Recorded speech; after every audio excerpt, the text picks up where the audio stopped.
Roger Federer did more than win his 100th tour-level tournament when he handed the Greek prodigy Stefanos Tsitsipas, his conqueror in the fourth round of the Australian Open 2 months ago, a 6-4, 6-4 tennis lesson in the 69-minute final of the Dubai tournament. He encouraged hope among his followers that, 5 months shy of his 38th birthday, he can still deliver the thrills they crave.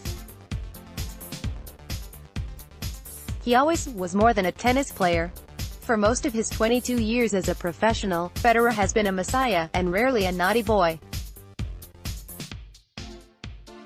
He has been the shimmering image of near perfection, on and off the court. He says all the right things and in the right order, in 5 languages if required. He can do no wrong, even when he does. Nevertheless, the autumn of his career has been closing in since he won the last of his 20 majors, in Melbourne nearly 18 months ago. The believers will never hear of it, of course. They have the sort of faith in Federer that boxing fans had in Muhammad Ali. He surely would never let them down. Federer has had his own doubts. His body does not lie to him, and when he recently decided to return to the clay of Roland Garros this year for the first time in 4 seasons, he signaled he was preparing for a concluding push towards the finish line, wherever it might be located. Federer is driven to continue by his love of the game and by hunger for the one trophy of significance to elude him, an Olympic gold medal in singles. For all that he sometimes dismisses the accumulation of trophies as a byproduct of his efforts, he let his guard slip on court in Dubai at the weekend when asked to dwell on the magnitude of winning a century of titles. "I like these type of numbers. Ambition and ego should be enough to extend his stay in the bear pit until August 2020 in Tokyo. The singles final is on the 2nd of that month, 6 days before his 39th birthday. He will love those type of numbers. There have been only 15 Olympic champions, in the formative years of the modern Olympics, and since the sport returned in 1988. Andy Murray, who beat Federer in the London final, is the only player to win gold twice. Federer would settle for winning it once and saying goodbye. So these are nervous times for disciples of the Church of Federer. They are suffering the same angst as a dog owner contemplating the inevitable passing of a faithful friend who cannot go on forever.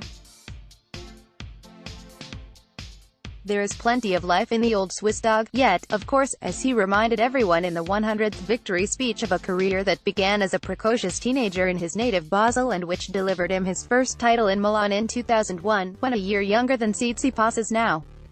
Of the 32 players who began that tournament, Federer is the only one still standing. The player he beat in the final, the Frenchman Julien Bauder, told the Daily Telegraph, "It was the beginning of Roger. Before he was many times pissed off on the court. But during this match he stayed focused.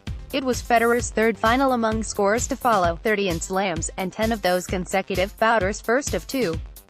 Between 2005 and 2010, Federer reached 18 of 19 Grand Slam finals, winning 12. Focus would never be a problem, although it got tougher in recent years. Their hero won in Dubai, but these are worrying times for disciples of the Church of Federer." Photograph, Jürgen Hasenkopf, Rex, Shuttershock. There will be some who wonder why a mega-rich father of 4 would want to subject his legacy to continued scrutiny when he could walk away. As much as Federer maintains he is not in it for the glory, he loves the love of the crowd as much as any rock star. As for his talent, there has been nothing like it, whatever the arguments about who is the best player of all time. To even mention the subject of historical dominance is to set rolling familiar and fruitless arguments about the relative merits of his nearest contemporary rivals, Rafael Nadal and Novak Djokovic. The Spaniard has 17 majors, the Serb 15. They are within touching distance of overhauling Federer's score of slam titles, if he does not win another. Federer is 9 career titles behind Jimmy Connors, but he would sacrifice that to win another couple of slams and keep Nadal and Djokovic at bay a little while longer. While each of them has contributed to the stature of the other, they remain the fiercest of competitors. In Dubai on Saturday, where he had won 7 times already, Federer made a lot of people very happy when he said, "It's been tough but the sacrifice has been very worthwhile." We'll see how much more I've got left in the tank. Meanwhile, mortals strive elsewhere. Federer was joined as a century scorer on Monday by Dan Evans, who cracked the three digits again in the rankings after a rousing run of form.